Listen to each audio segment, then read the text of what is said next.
हाय दोस्तों, make it in Germany series के पहले वीडियो में मैंने आपके साथ में डिस्कस किया था कि जर्मन लैंग्वेज की क्या इंपॉर्टेंस है, क्या खास बात है, क्या ज़रूरत है जर्मनी आने के लिए।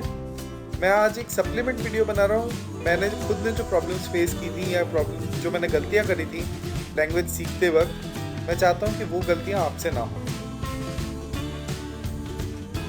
मुझे लगता है जो सबसे पहली और सबसे मेजर गलती जो हम कर सकते हैं वो है कि शुरुआत ही नहीं करें हमें बैठे बैठे ही लगता रहे कि यार ये तो बड़ा बड़ा भारी काम है, ये तो हम कर ही नहीं सकते हैं। मेरे कॉलेज में एक प्रोफेसर थे, उनकी बात मुझे हमेशा याद रहती है कि प्रॉब्लम्स जो है वो दूर से बहुत बड़ी लगती हैं। कभी कभी जब हम पास जाकर के देखते हैं, जब हम उसका सद्दी विच्छेद करते हैं, यानी प्रॉब्लम्स को छोटा करते हैं, तोड़ते हैं, तब हम लोग उसको टैकल कर सकते हैं सही से। ये बात सिर्फ लैंग्वेज लर्निंग के लिए नहीं, मेरे ख्याल में जीवन में हर जगह पे ज़रूरी है कि हम कोई बड़ी प्रॉब्लम जो हमें दूर से बड़ी लग रही है उसके अंदर जा कर के उस बड़ी प्रॉब्लम को अगर छोटे हिस्सों में अगर डिवाइड कर सकें तो हमारे पास में छोटे टारगेट्स होंगे। जितने हमारे पास में छोटे टारगेट्स होंगे उतना हम लोग उसको अचीव करने के पास पहुँचेंगे। तो इसीलिए जो मैं फर्स्ट चीज़ जो कहना चाहूँगा, एम्फेसाइज करना चाहूँगा, वो यही है कि आप एक बार स्टार्ट कर दें और एक बार टारगेट करें कि सिर्फ मैं ना पहला मंथ सर्वाइव कर जाऊँ किसी तरीके से। मतलब यार ये महीना निकल जाए तो बस बढ़िया है यार।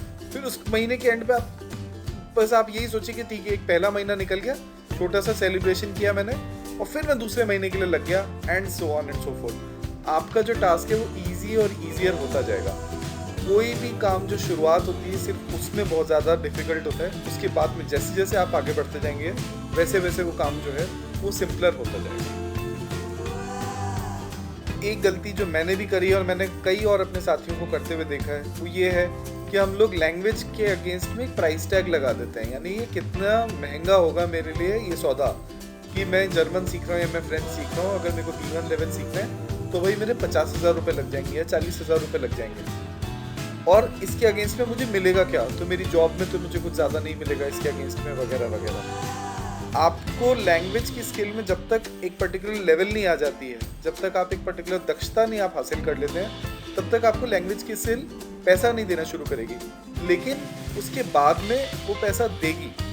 तो आप शुरुआत में घुसने से पहले उस चीज़ के अगेंस्ट में एक पैसा नहीं तोल सकते, वो आपको सही कंपैरिजन नहीं मिलता। और अगर आपको करना ही है कंपेयर, तो आप एक लैंग्वेज को सीखने की कॉस्ट को दूसरी लैंग्वेज को सीखने की कॉस्ट से कंपेयर कीजिए कि भाई इसको सीखने के बजाय ये सीखी तो मेरे को ज़्यादा बेनिफिट है या कम बेनिफिट है। आप इतना कंपैरिजन करें तो समझ में आता है, ठीक है, आप उसको किसी और चीज़ से मत कंपेयर कीजिए। और तीसरी और सबसे इम्पॉर्टेंट बात जो मैं कहूँगा वो ये है कि कई कंट्रीज़ के अंदर पहुँचने के लिए आपको लैंग्वेज आनी बहुत ज़रूरी है। फॉर एग्जाम्पल, मैं इस वक्त जर्मनी में हूँ, मैं जर्मन लैंग्वेज के बिना अगर कोई जर्मनी आ रहा है उसको मैं स्ट्रिक्टली कहूँगा, मैं बहुत ही दिल से कहूँगा, एडवाइस दूंगा कि आप बिल्कुल गलत करेंगे अपने साथ में, क्योंकि यहाँ पे आकर के आपकी ग्रोथ नहीं हो पाएगी जिस तरीके से यहाँ पे ग्रोथ होनी चाहिए। किसी तरह से पहुँच तो जाएंगे एक बार को, पर ग्रोथ के लिए ज़रूरी है यहाँ की लोकल लैंग्वेज आना।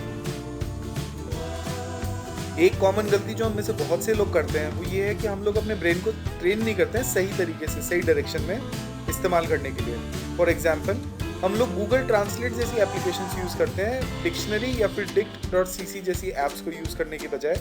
इससे ये होता है कि हमारे ब्रेन ने पूरा का पूरा सेंटेंस देखा। एक सपोज मैंने हिंदी में इंग्लिश में एक सेंटेंस लिखा और उसका मैंने फ्रेंच में ट्रांसलेशन देख लिया, मेरे ब्रेन को ये नहीं पता चला ज़्यादा कि इस वर्ड का एसोसिएशन में दूसरे वर्ड के साथ में करता तो मेरे को पूरा सेंटेंस बनाना कैसे था। इसकी बजाय अगर मैं इंडिविजुअल वर्ड्स लेकर के खुद सेंटेंस बनाऊँ, मैं गलत बनाऊंगा एक बार को, पर मेरे ब्रेन को याद रहेगा कि उस शब्द का मतलब क्या था, उसको कैसे सेंटेंस में यूज़ करना है और उसमें क्या गलती रही थी, ये भी मुझे बाद में याद रहेगा। अगर मैंने गूगल ट्रांसलेट यूज़ करके सीखना शुरू किया है तो मैं कभी भी अपने सेंटेंस की फॉर्मेशन बाद में सही नहीं कर पाऊंगा पूरी तरह से। इसी के साथ में दूसरी कॉमन गलती जो मैंने खुद भी करी है वो ये है कि आप अपने वर्ड मीनिंग्स या फिर नोट्स जो हैं वो कभी कंप्यूटर पे बना लेते हैं। हम लोग सोचते हैं कि कंप्यूटर पे बना लिया तो सर्च करना आसान है, सेव करना आसान है, उसका प्रिंट आउट लेकर के हम बार बार रट्टे लगा सकते हैं वगैरह। ट्रस्ट मी, वो कभी भी वैसा नहीं याद होगा जो पेन और पेपर पे आपको लिखी हुई जो चीज़ें जैसे याद रहेंगी, वो आपको कभी भी ऐसा कंप्यूटर के माध्यम से याद नहीं हो सकता। और तीसरी और आखिरी चीज़ जो मैं इसके लिए बोलना चाहूँगा वो ये है कि कभी कभी हम लोग एक मीडियम को यूटिलाइज करते हैं, जैसे कि ऑनलाइन क्लासेस या फिर यूट्यूब पे जो फ्री क्लासेस है उसको यूज़ करके हम लोग सीखने की कोशिश करते हैं और हम लोग नहीं सीख पाते। हम लोग ये सोचते हैं कि यार मेरे में टैलेंट ही नहीं है, मैं किसी लायक नहीं हूँ, मैं इसीलिए नहीं सीख पाया। ऐसा बिल्कुल भी नहीं है। हो सकता है आपका ब्रेन उस मीडियम के लिए सही से इक्विप्ड नहीं हो, और हो सकता है आज नहीं हो सकता है अगले साल आप उसी मीडियम में बहुत अच्छे से सीख लें। लेकिन आज अगर आपका ब्रेन उसको नहीं एक्सेप्ट कर रहा तो आप दूसरे मीडियम से सीखना शुरू कीजिए, तीसरे से सीखना शुरू कीजिए। अगली चीज़ जो इम्पोर्टेंट लगती है मुझे वो है स्पीकिंग इनकरेक्टली, यानी गलत तरीके से बोलने को हम कैसे रोक सकते हैं। मुझे लगता है कभी कभी हम लोग हिंदी या इंग्लिश जैसे हम लोग बचपन से बोलते आ रहे हैं सपोज, तो उसकी वजह से हमारी टोन, नई जो लैंग्वेज हम सीख रहे हैं उसको भी इम्पैक्ट करती है।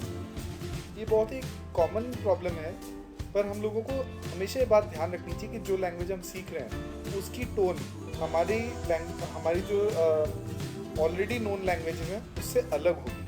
तो इस बात का ध्यान रखते हुए हम लोगों को लैंग्वेज सीखनी चाहिए। फॉर एग्जाम्पल, अगर एक शब्द के लास्ट में ई आता है तो हम लोग उसको इंग्लिश के अंदर जैसे बोल रहे हैं तो हम लोग उसके अंदर ई को कभी ए के रूप में प्रोनाउंस नहीं करेंगे, वो गलत प्रोनाउंसिएशन होता है। लेकिन जर्मन सीखते वक्त हमें समझ में आएगा कि ई को लास्ट में जो आ रहा है उसको ए बोलना ही पड़ेगा, क्योंकि वो ही सही तरीका है जर्मन बोलने का।